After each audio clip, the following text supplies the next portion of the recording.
Everyone, नमस्ते। तो मैं आज फिर से आपके सामने हाजिर हूँ Sushant Singh Rajput murder mystery case की डिटेल्स लेकर, कुछ अपडेट्स लेकर। तो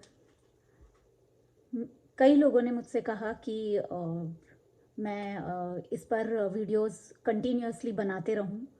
तो आपने ये जो भी सपोर्ट दिखाया है उसके लिए आपका बहुत बहुत धन्यवाद, शुक्रिया। Thank you so much for showing your support. And मेरी भी आपसे यही रिक्वेस्ट रहेगी कि आप सभी भी अपने घरों से इसी तरह से आवाज़ उठाते रहिए, इस आवाज़ को दबने मत दीजिए। जब तक इनजस्टिस यानी कि अन्याय जो हो रहा है वो होना रुक ना जाए, बंद ना हो जाए, और जब तक हमें न्याय न मिल जाए। ये सिर्फ सुशांत सिंह राजपूत केस की बात नहीं कर रही हूँ मैं। कोई भी अन्याय जो किसी के भी साथ हो, भले वो अमीर हो, गरीब हो, किसी भी रिलीजन का हो, या फिर वो कोई भी हो, छोटा हो, बड़ा हो, फेमस हो या एकदम आम इंसान हो, मैं सभी के इंसाफ के लिए बात कर रही हूँ।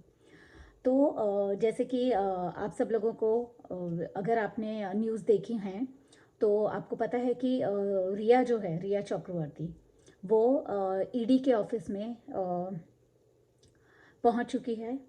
और जाना पड़ा रिया को ईडी के ऑफिस, क्योंकि ये भी एकदम सडन डिसीजन लिया रिया ने, क्योंकि उसने आज सुबह तक, मॉर्निंग तक उन्होंने उनके लॉयर ने यही रिक्वेस्ट डाली थी कि आप अभी पूछताछ मत कीजिए, अभी इन्वेस्टिगेशन मतलब इंक्वायरी मत कीजिए रिया चक्रवर्ती से, पहले सुप्रीम कोर्ट की हियरिंग हो जाने दीजिए।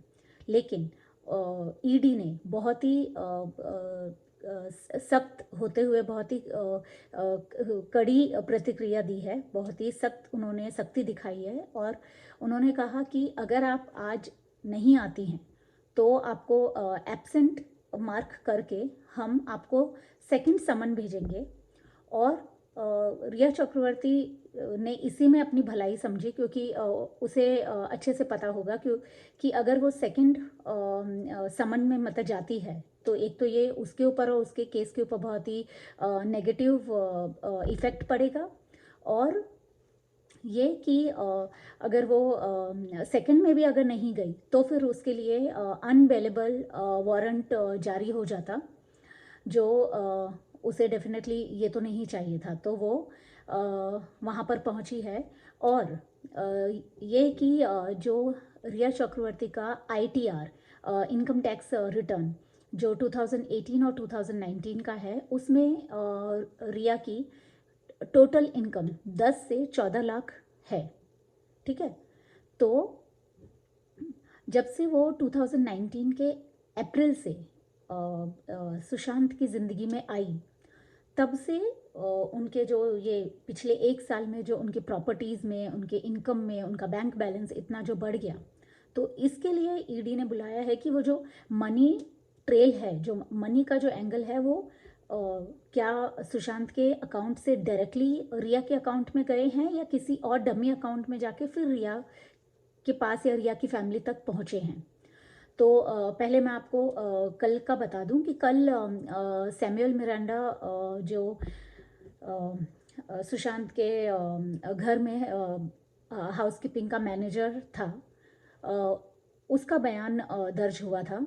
और उसके लिए ईडी ने उससे 9.5 घंटे तक पूछताछ की थी।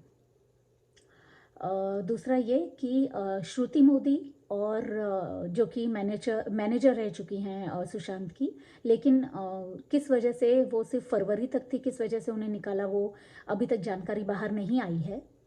तो श्रुति मोदी और सिद्धार्थ पिठानी, इन दोनों को भी समन भेज दिया था, और वो आज वहाँ पर उन्हें हाजिर होना था। लेकिन उन दोनों की तरफ से अभी तक कोई भी आधिकारिक बयान, कोई भी ऐसे कंफर्मेशन जैसे या कोई रिक्वेस्ट जैसी नहीं आई है कि वो आएंगे या नहीं आएंगे, लेकिन अब तक वो नहीं आए हैं। एक और बात कि आज सुशांत के सीए, सुशांत के सीए को आना था, लेकिन संदीप श्रीधर, लेकिन आज वो अभी तक तो नहीं आए हैं, जबकि सीए की एक बार पूछताछ हो चुकी है ईडी के साथ, लेकिन कुछ उनके बातों से बिल्कुल भी ईडी सहमत नहीं हुए, एग्री नहीं कर रहे थे, वो कन्विंस ही नहीं हुए उसकी बातों से, इतना उस सीए की बातों में इतना शक पैदा हो रहा था। तो इसलिए दोबारा से सीए को आज बुलाया था, लेकिन वो अब तक सीए भी नहीं पहुंचा था। तो अभी हम बात करते हैं कि हाँ, दूसरी बात कि अगर इन लोगों के बयान लेने के बाद, जैसे कि रिया चक्रवर्ती के और सिद्धार्थ पिठानी के, सैमुअल मिरांडा के और श्रुति मोदी के, अगर इनके बयान सेम नहीं होते, मिलते नहीं हैं और कुछ अलग अलग ही बयान देते हैं ये, तो इनको ईडी आमने सामने बिठाकर भी पूछताछ करेगी, जो कि बहुत अच्छी बात है, करनी भी चाहिए। और रिया ने इसे बहुत ही टालने की कोशिश की, और उनके लॉयर ने ये भी कहा कि गैरकानूनी है जो आप ईडी पूछताछ के लिए अभी बुला रही हैं सुप्रीम कोर्ट की फर्स्ट हियरिंग के पहले, तो गैरकानूनी भी बताया क्योंकि वो डर गई थी इसलिए। और सीबीआई में केस जाने की वजह से वो काफ़ी डर चुकी है कि उसे पता है उसकी कभी भी गिरफ्तारी हो सकती है, क्योंकि उसने काम ही ऐसी की है। तो पहली बात तो ये रिया का समझ में नहीं आता कि किस तरह की इंसान है वो, एकदम ही कहना नहीं चाहिए किसी लड़की के बारे में, लेकिन बहुत ही गिरी हुई, बहुत ही घटिया किस्म की, बहुत ही घटिया सोच रखने वाली लड़की है वो।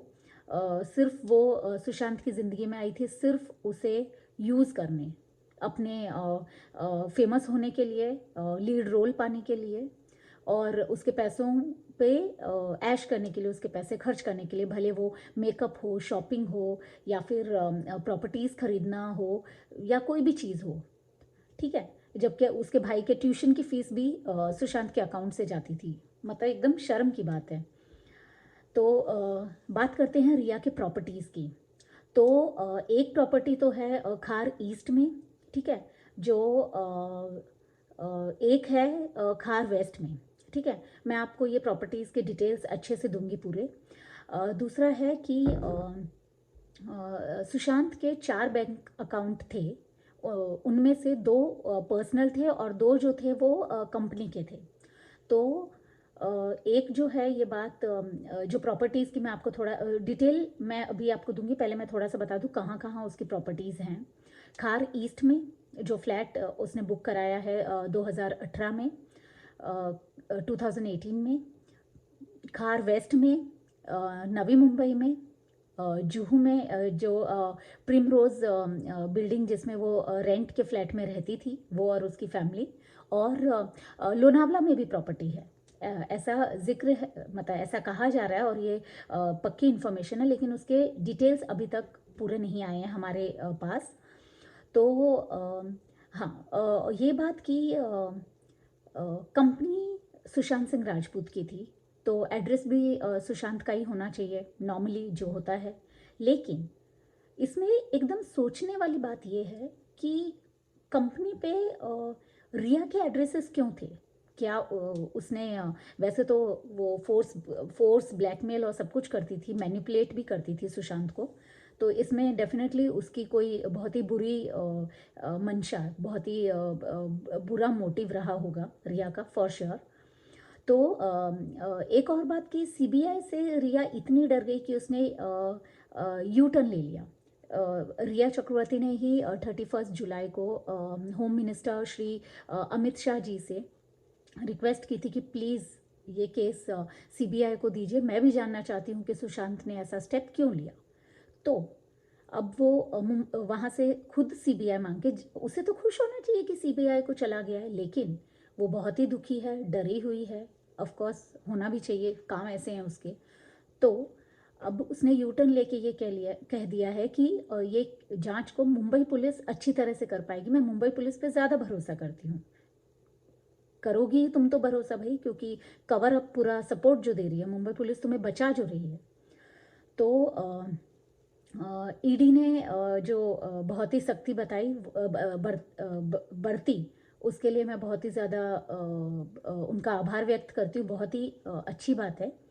और ये भी है कि कब मतलब जब रिया ने कहा, जब उनके लॉयर का ये स्टेटमेंट आया कि वो बहुत ही जिम्मेदार नागरिक है, रिस्पॉन्सिबल सिटीजन है, तो इसलिए वो ईडी के सामने पेश हो रही हैं। तो सुबह क्यों नहीं मतलब सुबह क्यों ऐसा रिक्वेस्ट कर रही थी कि मैं नहीं आऊँगी और प्लीज़ इसे थोड़ा मुझे और टाइम दे दीजिए, सुप्रीम कोर्ट की हियरिंग के बाद पूछताछ कर लीजिए। और उसके बाद वो 30 मिनट के अंदर, 30 मिनट्स के अंदर वो शी रीच्ड देयर, वहाँ पहुँच गई। हाँ, और सुप्रीम कोर्ट से यही ऑर्डर आए थे कि मुंबई पुलिस, बिहार पुलिस और सीबीआई और ईडी भी अपनी इन्वेस्टिगेशन को कंटिन्यू रखे।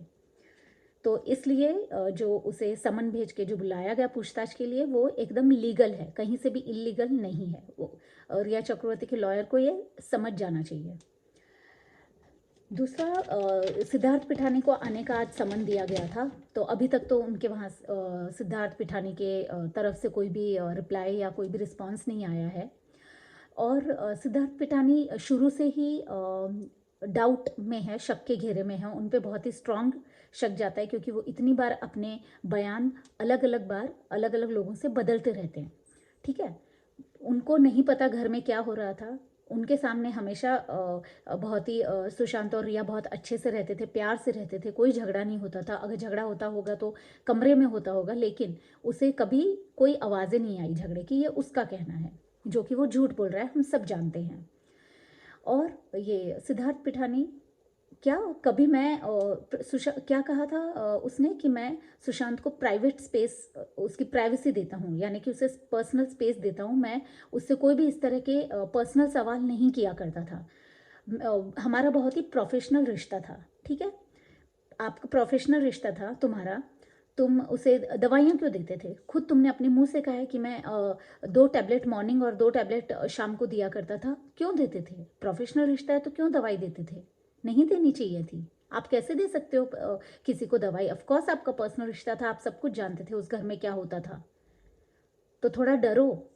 ये क्या, क्योंकि अब तुम मुंह खोलोगे, ठीक है, ज़रूर खोलोगे सिद्धार्थ पिठानी, अगर मेरी वीडियो तुम देख रहे हो या किसी तरह से तुम्हारे पास पहुंच जाती है तो, क्योंकि ईडी की पूछताछ और उसके बाद सीबीआई तुमसे मुंह खुलवाएगी। तुम्हें सब कुछ सच पता है और तुमने कहीं ना कहीं उन सब मर्डरर्स की, किलर्स की हेल्प की है, और उसके बाद सबूत भी मिटाए हैं, और डायरी में से पन्ने भी तुमने फाड़े होंगे फॉर श्योर।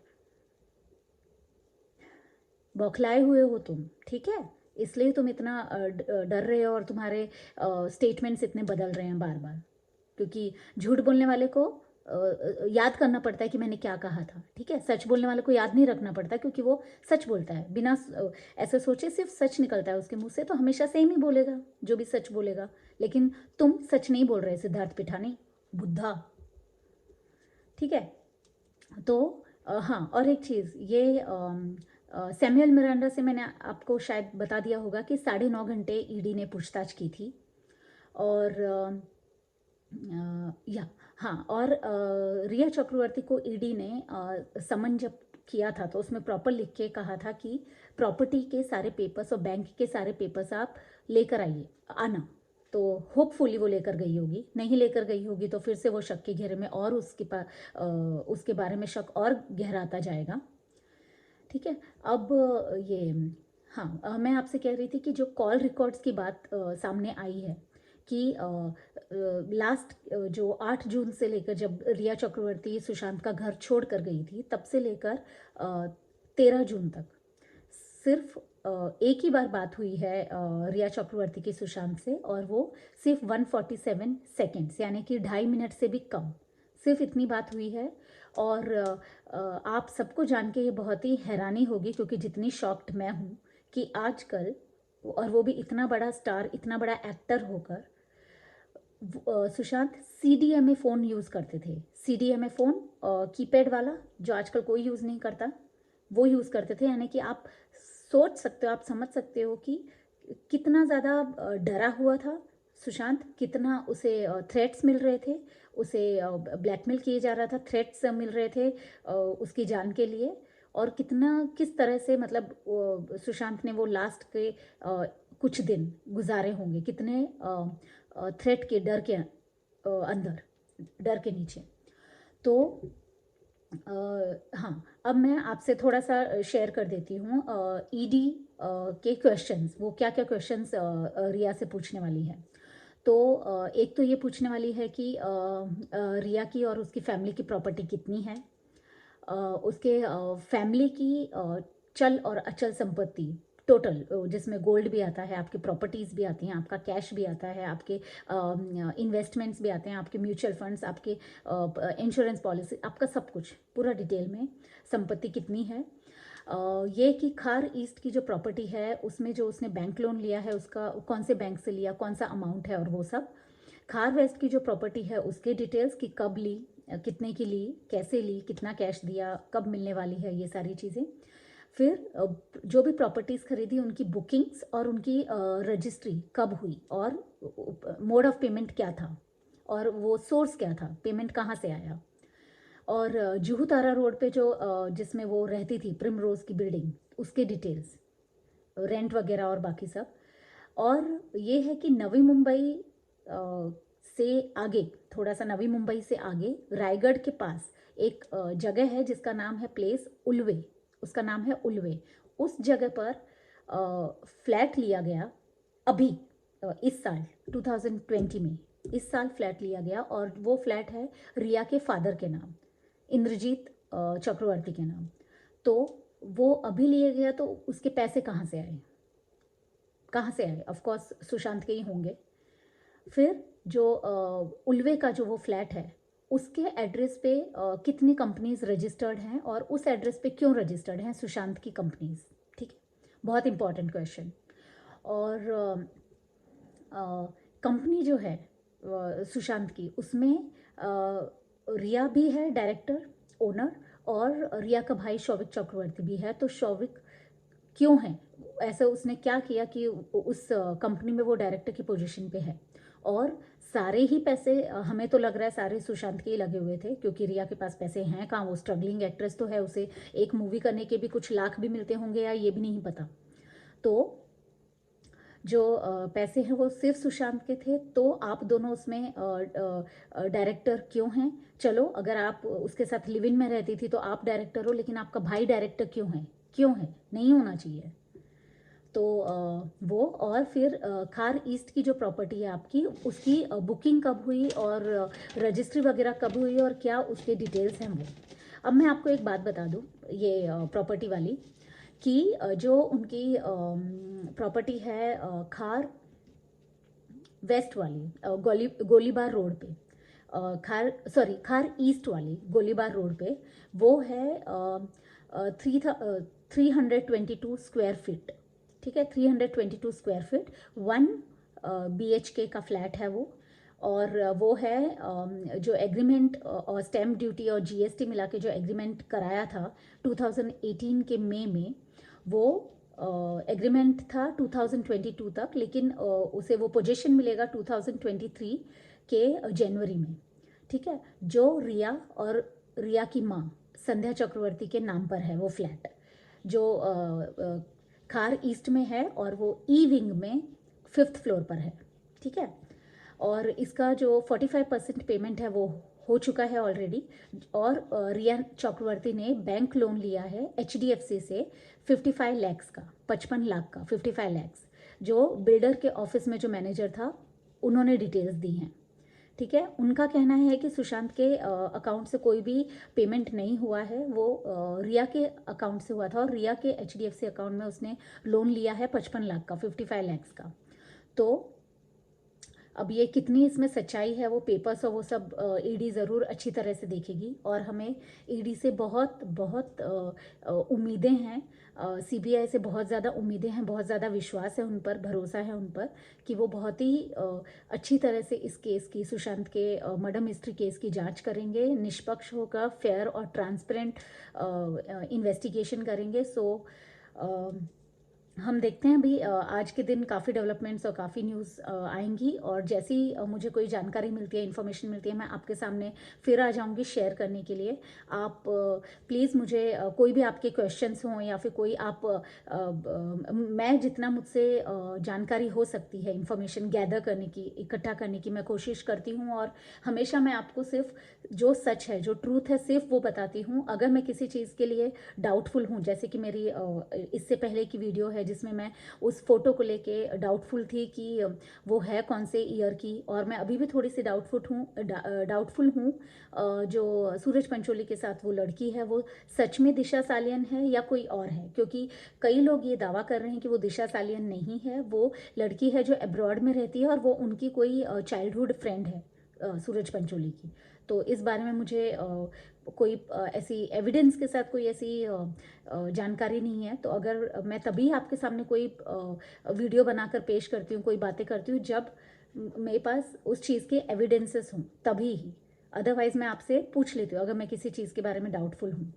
तो मुझे जैसी ही जानकारी मिलेगी आपके सामने आ जाऊंगी मैं शेयर करने। आपके पास अगर कोई भी अपडेट है, कोई भी इंफॉर्मेशन है जो काम आ सकती है इस केस में, तो प्लीज़ आप